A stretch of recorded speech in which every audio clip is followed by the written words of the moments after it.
High বন্ধুরা, তোমাদের সবাইকে স্বাগতম আমার ইউটিউব চ্যানেল মোশারেফ সায়েন্স বুস্টারে।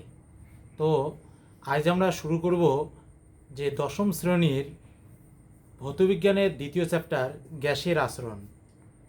তো এই চ্যাপ্টারটা ভৌতবিজ্ঞান তোমরা এমনিই জানো যে একটু কঠিন সাবজেক্ট, কারণ এই ভৌতবিজ্ঞান সাবজেক্টে প্রচুর অনেক চ্যাপ্টারেই ম্যাথমেটিক্যাল টাইপের জিনিস আছে।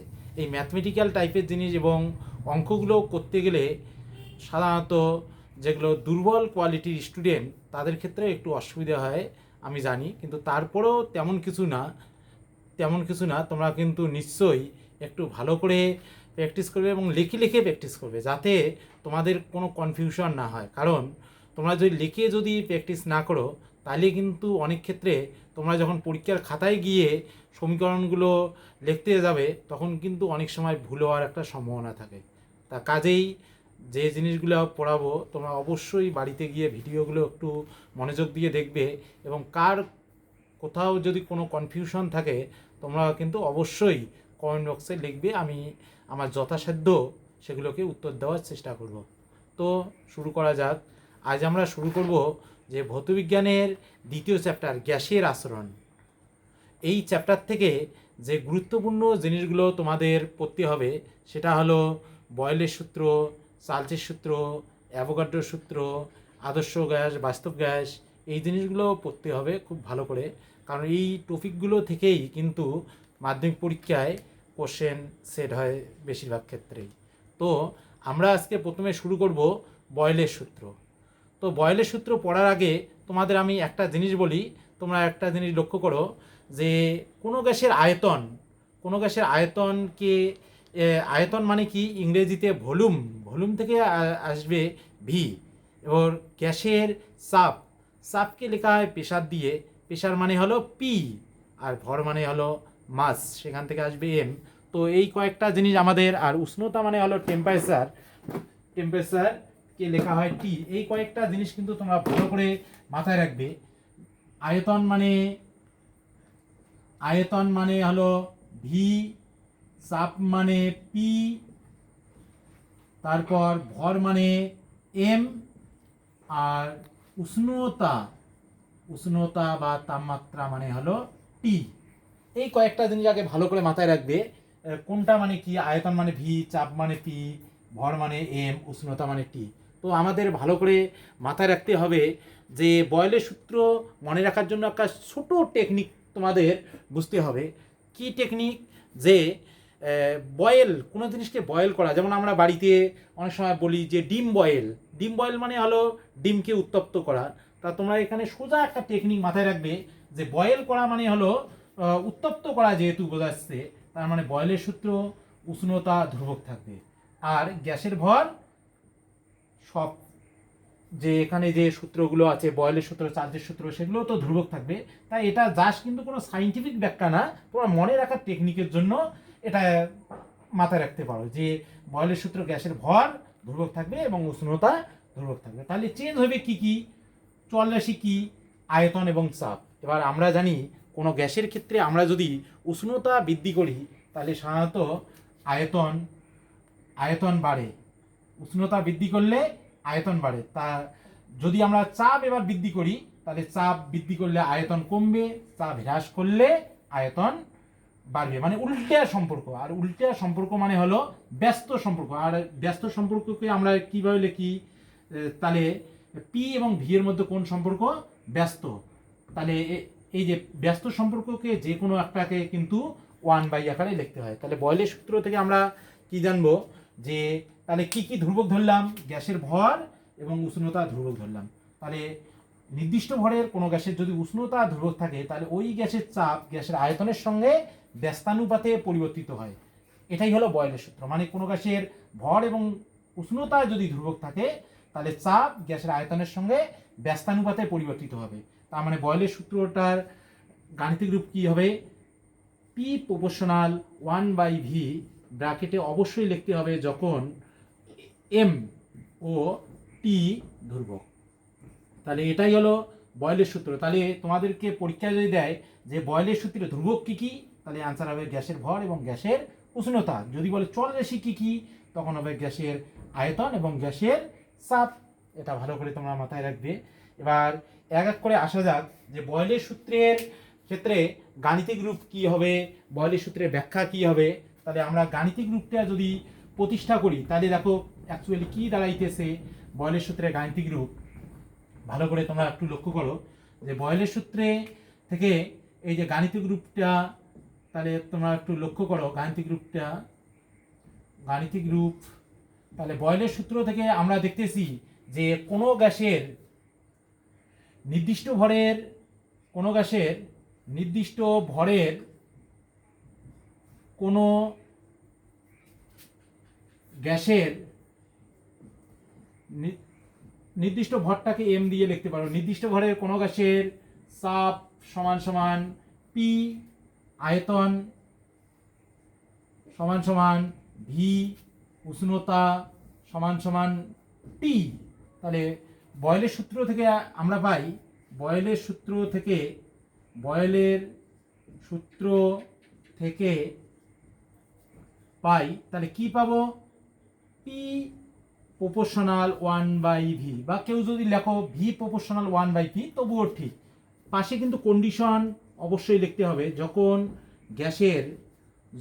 গ্যাসের এম ও টি ধ্রুবক।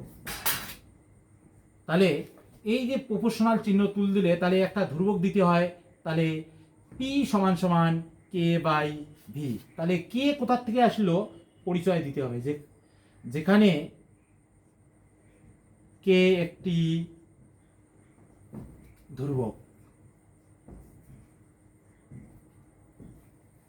তাহলে আমরা যদি এখানে বজ্রগুণ করি পিভি সমান সমান কত, কে।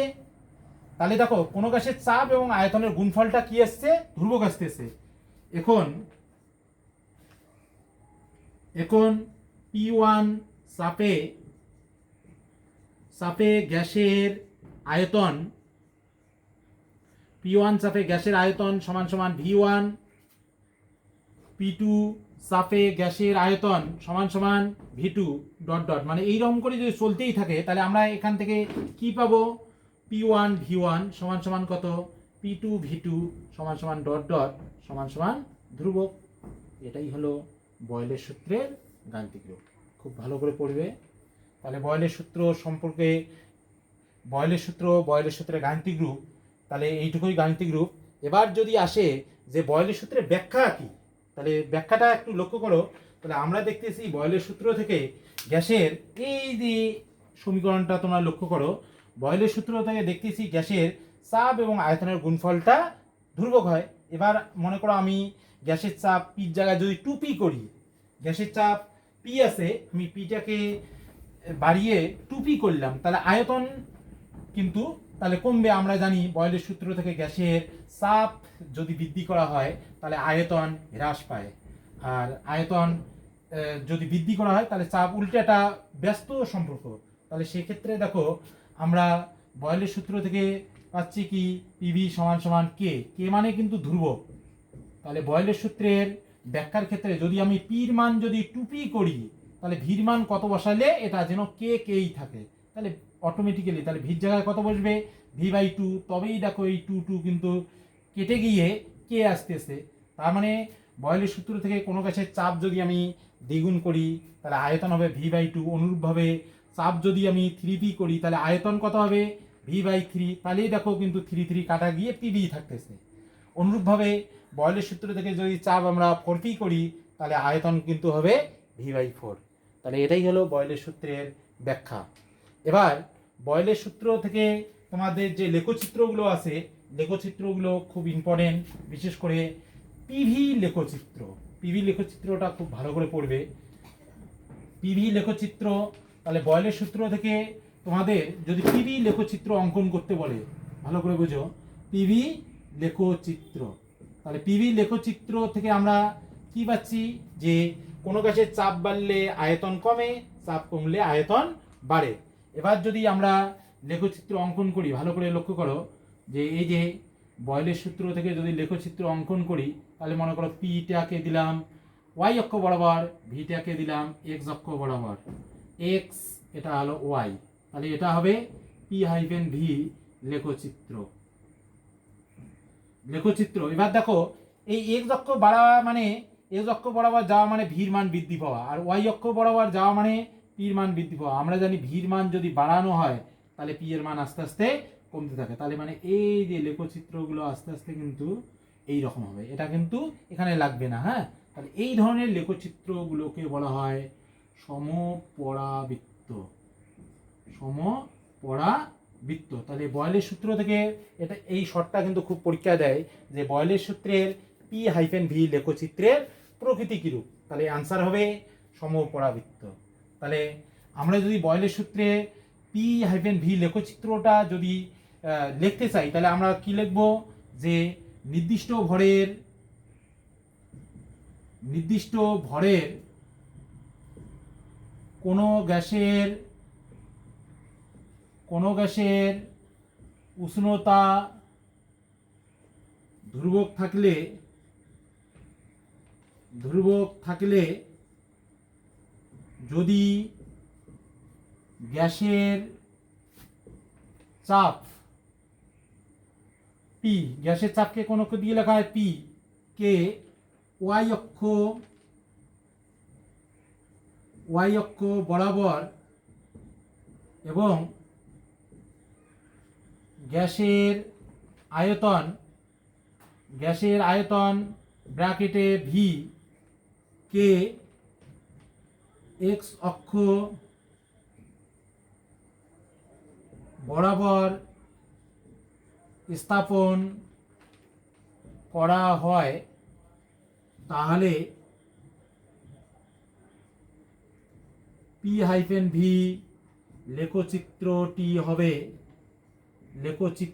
হবে সমপরাবৃত্ত। এই সমপরাবৃত্ত কথাটা কিন্তু খুব ভালো করে মাথায় রাখবে, কারণ এটাই কিন্তু শর্ট কোশ্চেন দেয়। যদি তোমাদের কোশ্চেন যদি 2 নম্বরই ব্যাখ্যা করতে দেয় তাহলে কিন্তু এইভাবে লিখতে হবে, আর যদি অনেক সময় শর্ট কোশ্চেন দেয় যে বয়েলের সূত্রে P-V লেখচিত্রের প্রকৃতি কিরূপ, তাহলে কিন্তু তোমরা অবশ্যই এই সমপরাবৃত্ত কথাটি লিখে দেবে। হ্যাঁ, তো এবার আসা যাক পরের লেখচিত্র। বয়েলের সূত্রে P-V আমরা লেখচিত্র অঙ্কন করলাম, এবার আমরা অঙ্কন করব P-V লেখচিত্র। ভালো করে বোঝো, P-V লেখচিত্রটা কিরকম হবে। P-V লেখচিত্র দেখো এখানে, তাহলে লেখচিত্রটা যদি আমরা অঙ্কন করি তাহলে P-V কে দেব y অক্ষ বরাবর এবং P কে দেব x অক্ষ বরাবর। তাহলে এক্ষেত্রে পির মান দেখো x অক্ষ বরাবর P কে আমরা যতই বাড়াই না কেন পিভির মান তাই কখনো বাড়বেও না কমবেও না। তাহলে লেখচিত্রগুলো কি রকম হবে, এই রকম, মানে P অক্ষের সমান্তরাল সরলরেখা হবে। তাহলে সেম কথা এখানেও লিখবে, নির্দিষ্ট ভরের কোনো গ্যাসের চাপ ব্র্যাকেট P কে x অক্ষ বরাবর এবং চাপ ও আয়তনের গুণফল PV কে y অক্ষ বরাবর স্থাপন করলে যে লেখচিত্র পাওয়া যাবে তা হবে P অক্ষের সমান্তরাল সরলরেখা। এবার আর একটা লেখচিত্র যদি আমরা অঙ্কন করি P-1/V লেখচিত্র, তাহলে এই লেখচিত্রটা কি রকম হবে। তাহলে একটা জিনিস লক্ষ্য করো, এখানেও যদি আমরা এই রকম অক্ষটা নিই তাহলে আমার Pটা হবে y অক্ষ বরাবর আর 1/Vটা হবে x অক্ষ বরাবর। তাহলে একটা জিনিস লক্ষ্য করো, P বাড়লে যেহেতু V কমে, কিন্তু এখানে ভির উল্টে আসছে অনন্য 1/V। তাহলে এই ক্ষেত্রেও কিন্তু লেখচিত্রটি হবে P কে যদি আমরা বাড়াই তাহলে 1/Vও কিন্তু বর্ধিত হবে। তাহলে সেক্ষেত্রে লেখচিত্রটি হবে এই রকম মূল বিন্দুগামী সরলরেখা। হ্যাঁ, তাহলে এগুলো লেখচিত্রগুলো কিন্তু ভালো করে পড়বে। এবার এখান থেকে 2-1টা কোশ্চেন পরীক্ষায় খুব আসে, যে বেলুনে যদি ফু দেওয়া হয়, ভালো করে বোঝো, বেলুনে যদি ফু দেওয়া হয় তাহলে গ্যাসের চাপ এবং আয়তন দুটোই বৃদ্ধি পায়। তাহলে এক্ষেত্রে বয়েলের সূত্র লঙ্ঘিত হচ্ছে কি, বা আমরা যদি গাড়ির চাকায় যদি হাওয়া দেই তাহলে সেক্ষেত্রেও গাড়ির চাকার ভেতর চাপ এবং আয়তন দুটোই বৃদ্ধি পায়। তাহলে এক্ষেত্রে বয়েলের সূত্র লঙ্ঘিত হচ্ছে কি, মানে বয়েলের সূত্র থেকে অ্যাকচুয়ালি আমরা জানি যদি চাপ বাড়ে তাহলে আয়তন কমে এবং চাপ কমলে আয়তন বাড়া উচিত, কিন্তু এক্ষেত্রে দুইটাই বৃদ্ধি পাচ্ছে। তাহলে আমাদের মনে হচ্ছে যে বয়েলের সূত্রটা অ্যাকচুয়ালি কোথাও যেন ভুল এসছে, কিন্তু অ্যাকচুয়ালি ভুল না। কেন? কারণ আমরা বয়েলের সূত্র থেকে একটা জানতে হবে যে গ্যাসের ভরকে ধ্রুবক থাকতে হবে। এবার গ্যাসের ভর যদি ধ্রুবক না থাকে তাহলে সেক্ষেত্রে কিন্তু বয়েলের সূত্র খাটবে না। আমরা যখন বেলুন যখন ফোলাই তখন দেখো কি ঘটনা হয়, বেলুনের ভিতর যেহেতু বাতাস ভর্তি থাকে তাই বেলুনের চাপও বাড়তে থাকে, আয়তনও বাড়তে থাকে। তাহলে আমাদের তাৎক্ষণিকভাবে মনে হতে পারে যে এক্ষেত্রে বয়েলের সূত্রটা অ্যাকচুয়ালি ভুল হচ্ছে, কিন্তু ভুল না। আমরা যখন বাতাস ভরি তখন বেলুনের মধ্যে কি হচ্ছে, আস্তে আস্তে গ্যাসের ভর বৃদ্ধি পাচ্ছে। তা গ্যাসের ভর যেহেতু বৃদ্ধি পায় তাহলে সেক্ষেত্রে বয়েলের সূত্র তো প্রযোজ্যই হবে না। তাই এখানে বয়েলের সূত্র লঙ্ঘিত হওয়ার কোনো প্রশ্নই নেই, মানে ঠিক ভুলের কোনো ব্যাপারই নেই, কারণ এখানে তো আমরা বয়েলের সূত্র প্রয়োগই করতে পাবো না। তাহলে সেম কোশ্চেন যদি ফুটবল দেয়, ফুটবলের ক্ষেত্রে হাওয়া দিলে চাপ আয়তন দুটোই বৃদ্ধি পায়, তাহলে বলের সূত্র লঙ্ঘিত হচ্ছে কি না, সেম অ্যান্সার তোমরা বেলুনটে লিখে দেবে, বা গাড়ির টায়ারের ক্ষেত্রেও সেম। আর একটা কোশ্চেন এখানে খুবই গুরুত্বপূর্ণ কোশ্চেন, যে জলাশয়ের নিচ থেকে কোনো বায়ুর বুদবুদ যখন উপরে উঠতে থাকে তখন আয়তনে বাড়তে থাকে কেন? হ্যাঁ, খুব ভালো প্রশ্ন। তোমরা একটু লক্ষ্য করো, আমরা কি জানি কোনো জলাশয়ের নিচ থেকে যখন বায়ুর বুদবুদ আস্তে আস্তে উপরে ওঠে তখন আয়তনে আস্তে আস্তে বাড়তে থাকে। কেন বাড়তে থাকে? মনে করো এই যে একটা জলাশয় ধরলাম, ভালো করে বুঝে নাও। একটা জলাশয় ধরলাম, মনে করো এতটুকু পর্যন্ত জল আছে। এবার একটা বায়ুর বুদবুদ আমি এখানে ধরলাম, সেই বুদবুদটা এখানে ধরলাম, আর একবার এখানে ধরলাম। তাহলে একটা জিনিস লক্ষ্য করো, যখন বুদবুদটা জলের একদম নিচে থাকবে তখন এর উপর এতটুকু জলের চাপ কিন্তু পড়বে। তার মানে চাপ বেশি হলে আয়তন কি হবে? কম হবে। এবার এই বুদবুদের কথা যদি আমরা ধরি তাহলে দেখো এই বুদবুদটা কিন্তু তুলনামূলক একটু উপরে উঠলো, তাহলে জলের চাপটা আস্তে আস্তে একটু কমলো, ওই জন্য আয়তন একটু দেখো বেড়ে গেছে। এই বুদবুদটার ক্ষেত্রে যদি আমরা ধরি তাহলে এই বুদবুদ আরও উপরে আছে, তার মানে জলের চাপ আরও কমে গেছে, তাই আয়তন বৃদ্ধি পেয়েছে। এইভাবে বায়ুর বুদবুদটা যতই একদম জলাশয়ের উপরে উঠে আসবে তখন কিন্তু আয়তন সর্বোচ্চ হবে। এই কারণে বায়ুর বুদবুদ যতই নিচ থেকে উপরে উঠতে থাকবে জলের চাপ কমতে থাকবে, তাই আয়তন আস্তে আস্তে বাড়তে থাকবে।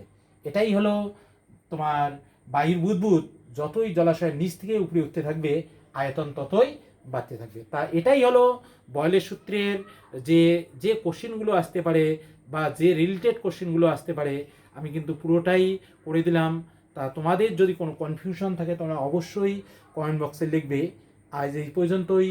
নেক্সট ভিডিওয়ে আমরা চার্লসের সূত্র নিয়ে আলোচনা করব। Thank you.